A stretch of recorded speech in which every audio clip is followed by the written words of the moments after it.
Bonjour Ruth Zilberman. Bonjour. Vous nous avez offert un récit absolument extraordinaire dont je montre ici la couverture à nos auditeurs, qui s'appelle 209 rue Saint-Maur. Vous êtes documentariste, vous avez réalisé de nombreux documentaires, vous avez écrit également La direction de l'absent en 2015, et on comprend par ce livre, ce premier ouvrage, votre lien intime avec la Shoah, que d'ailleurs vous confirmez en nous rappelant par une petite phrase dans notre ouvrage ici, que votre mère a été déportée à Ravensbrück à l'âge de 5 ans. Vous avez choisi un mode de transmission de la Shoah tout à fait étonnant. Certes, nous en sommes à l'époque des témoins, vous faites un témoignage de témoins qui me paraît extrêmement fort, et vous partez d'un immeuble. Et vous allez nous parler de tous les habitants de cet immeuble. Alors, dans votre documentaire, où vous êtes tout à fait limité au temps de l'occupation, dans votre ouvrage, vous partez de 1840-1850 et vous évoquez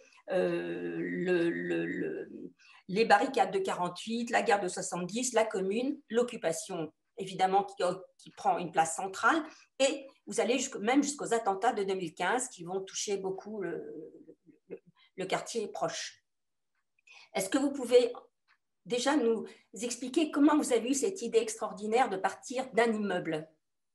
Oh, c'est une vieille histoire en fait, c'est-à-dire que les immeubles de Paris, ça faisait très longtemps que, à la fois qu'ils étaient dans mon imaginaire en quelque sorte et dans ma pratique, puisque voilà, je suis parisienne, montmartroise plus précisément, et que depuis toujours, je me balade dans Paris. J'aime les écrivains baladeurs, au premier chef par exemple Patrick Modiano, que je cite rarement, mais parce que c'est aussi une vraie rencontre dans ma jeunesse, une rencontre pour de vrai.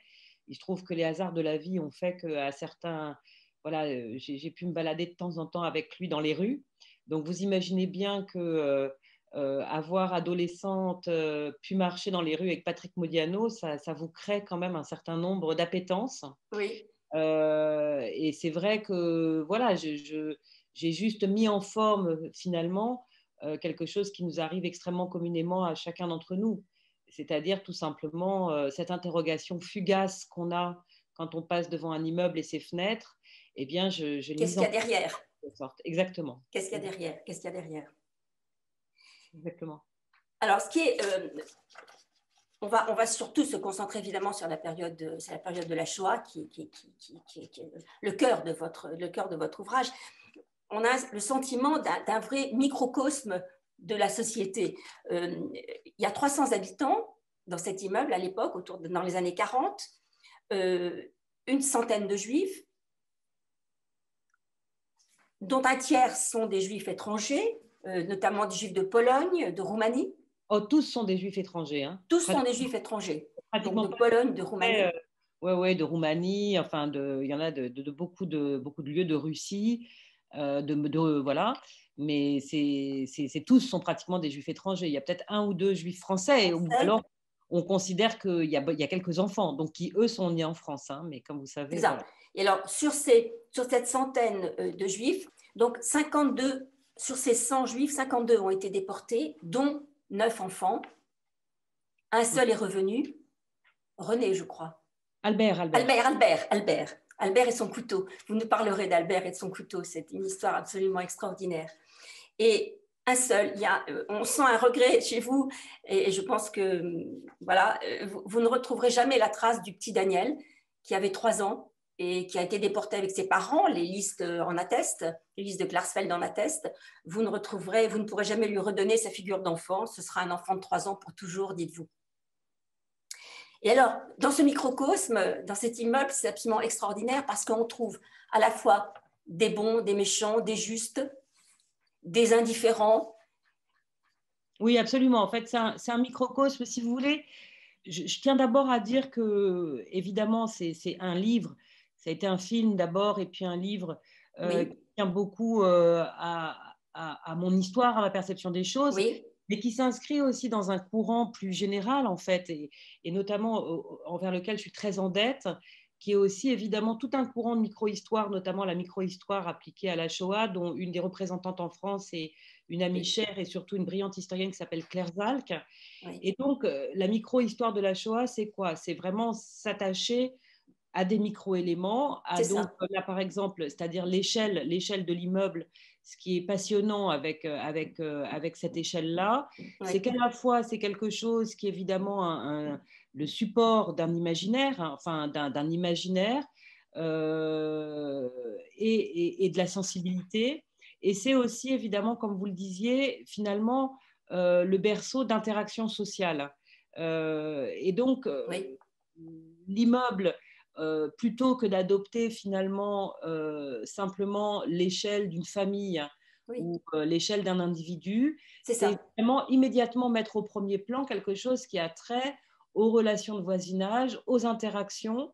Et évidemment, on se doute bien que pendant l'occupation, ces interactions, elles vont être de vie et de mort.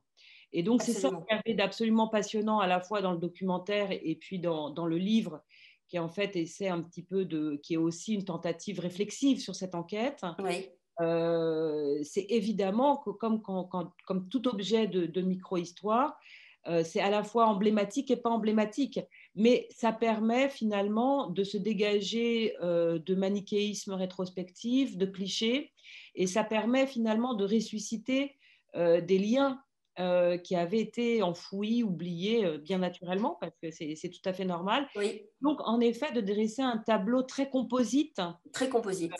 de ce qu'avait pu être un immeuble parisien sous l'occupation. Et donc, je pense aussi finalement d'ouvrir des pistes de réflexion et d'imagination, parce que pour moi, les deux choses sont tout à fait liées, sur qu'est-ce qui concrètement, finalement, qu'est-ce que concrètement l'immeuble a produit dans un espace et dans une temporalité. Voilà. Et alors, quand on prend un microcosme encore plus petit, qui est une famille, dites-nous quelques mots de la famille Dinanso, qui est absolument étonnante. Bien sûr. Alors, la famille Dinanso, si vous voulez, là, c'est ce qui est absolument incroyable dans cette évocation, c'est Oui, elle résume un petit peu tout, parce que c'est ça. elle résume le hasard de l'enquête, puisque Oui, je ne suis arrivée à la découverte de cette famille Dinanso qu'au terme de hasards successifs oui, que je décris dans le livre, mais qui sont tout à fait plus improbables les uns que les autres. oui, Et finalement, donc, la famille Dinanso a caché une famille juive, en l'occurrence la famille Zilberstein, c'est ça. donc et alliés, hein, parce que là je parle de la famille cellulaire, mais en fait ils ont caché tout Oui, le monde. Donc un couple et sa jeune fille à partir qui s'appelait Thérèse, qui avait 14 ans à partir du 17 juillet 1942 et ce jusqu'en août 1944. dans une minuscule chambre, Dans une minuscule chambre, donc c'est un couple qui était très simple, hein, c'est dont ça. le père était chauffeur de camion, la mère était femme de ménage, Oui, catholique pratiquante d'ailleurs, la mère. oui, Et leur fils aîné s'était engagé enfin, très rapidement dans la Légion des volontaires français contre le à la bolchevisme, LVF, et qui c'est ça. était évidemment un organisme de Oui, la collaboration extrême. oui, Et ces mêmes gens, donc avec le fils parti s'engager dans la LVF, ont caché cette famille pendant 2 ans, oui, et visiblement, enfin, en s'opposant, enfin, à leur fils, à tel point que le père avait menacé oui, de tuer son fils c'est si ça. jamais il arrivait quelque chose à cette famille juive. C'est Donc, vous extraordinaire. voyez, c'est des récits comme ça, on a l'impression d'être dans du Racine. Et en fait, non, ça se passe dans le 10e arrondissement à Paris en 1943. Donc, c'est Oui, vrai que ça dresse, quand je vous disais, un tableau composite. oui, c'est euh, ça. c'est sûr que C'est ça ça. permet évidemment de donner un petit peu de relief, c'est-à-dire on parle beaucoup des justes, on parle beaucoup des salauds aussi, enfin des dénonciateurs, il y en a eu, même s'il est très difficile de savoir exactement qui a été dénoncé par qui. Mais en tout cas, ça permet évidemment d'aborder la période, de se la représenter. De Et ça, je manière, crois que ça, c'est un des enjeux de notre génération. oui, Vous c'est parliez ça. tout à l'heure de témoins des témoins, C'est c'est-à-dire ça, c'est ça. de continuer à produire un savoir Oui, un savoir et une imagination, mais qui soit justement, comme je vous le disais, composite, qui soit subtil, enfin Oui. autant que faire se peut. Et voilà. Et donc, par exemple, la famille Dinanso en est un parfait exemple. Alors, vous êtes, et c'est très touchant, vous êtes taraudé tout au long de l'écriture du livre par une question. Je reprends. Tout est trop difficile pour René. Et quand je le vois traversé par la détresse, je suis moi-même envahie par la question que je n'ai cessé de me poser depuis le début, mais que l'énergie de l'enquête, la force vitale qui y était associée, ont relégué à l'arrière-plan. De quel droit? Et On oui, sent ces témoins, on les sent absolument bouleversés par les révélations que vous leur faites. Et est-ce que vous êtes un peu apaisé aujourd'hui? Est-ce que vous avez le sentiment d'avoir fait ce que vous deviez faire? je ne sais pas, parce que vous savez, déjà, vous parlez de témoins. En fait, vous savez, c'est les témoins, je ne sais pas si c'est des témoins, c'est-à-dire je ne sais pas s'ils sont dans une posture de témoins, Témoin, oui. volontairement. Oui. Le truc, l'effet très particulier de cette enquête, c'était que j'arrivais avec des, entre guillemets, avec 1000 guillemets, des révélations pour certaines de ces personnes, et des révélations qui venaient troubler finalement un équilibre précaire C'est ça. qu'ils avaient pu se reconstruire après les traumatismes qu'on sait. Donc c'était une position très, très compliquée. En plus, ce dont je me défie évidemment, c'est le sentiment de toute puissance, c'est-à-dire et de légitimité. C'est C'est-à-dire ça. De quel droit? De quel droit? Oui. oui, De quel droit? et au moins, je pense Oui. qu'il faut poser la question. Alors, je ne sais pas si je me sens apaisée, si je crois absolument à la légitimité de mon travail. En tout cas, ce qui est certain, c'est que certaines des personnes qui sont dans le 209 rue Saint-Maur, qui ont des anciens locataires du 209, je pense par exemple à Odette Diamant, qui vit toujours à Ramat Aviv en Israël, euh, avec qui je continue à Oui. entretenir des Avoir liens, des liens. évidemment. Voilà, j'ai le sentiment que pour Odette, par exemple, c'est quelque chose qui a été extrêmement important pour elle. Donc, mais voilà, Et je serais loin de vous dire que je suis apaisée, je, mais en tout cas, bon, de toute je, façon, je ne peux pas je faire voudrais, autrement. pour conclure, que vous nous racontiez très rapidement l'histoire de Henry, l'Américain, parce que je crois que c'est justement un contre-exemple et que vous avez fait quelque chose d'extraordinaire pour lui, même si ça a été bouleversant. Ce petit Henry qui va être adopté par une famille américaine, qui va vivre, qui part faire sa vie là-bas, que vous retrouvez, vous allez chez lui, il vous reçoit en compagnie de sa fille, vous commencez à lui raconter tout ce que vous avez découvert, à vouloir lui montrer des photos. Il vous dit non, non, non, non, non, moi je ne peux pas, je ne veux pas, je ne veux pas. Ma fille peut-être, c'est important, oui, pour la transmission, moi non. Donc vous parlez, il s'éloigne, vous parlez, vous racontez des choses à la fille, et finalement, alors je ne sais pas combien de temps ça va s'écouler, quelques mois, il arrive rue Saint-Maur, un jour où vous rassemblez tous les habitants, tous les témoins, tous ceux que vous avez rencontrés. Il arrive au bras de sa fille, et il se fiche devant la porte cochère et il dit mais est-ce que mes parents auraient touché la porte cochère, pensez-vous? Ensuite, il avance dans la cour, il regarde les pavés, il dit mais vous pensez qu'ils auraient foulé ces pavés? Ensuite, vous montez dans les étages avec lui. Il regarde une ancienne douche, une ancienne toilette. Il dit, mais comment se lavait-on dans cet immeuble à l'époque? Et vous lui expliquez qu'il y avait des bains publics.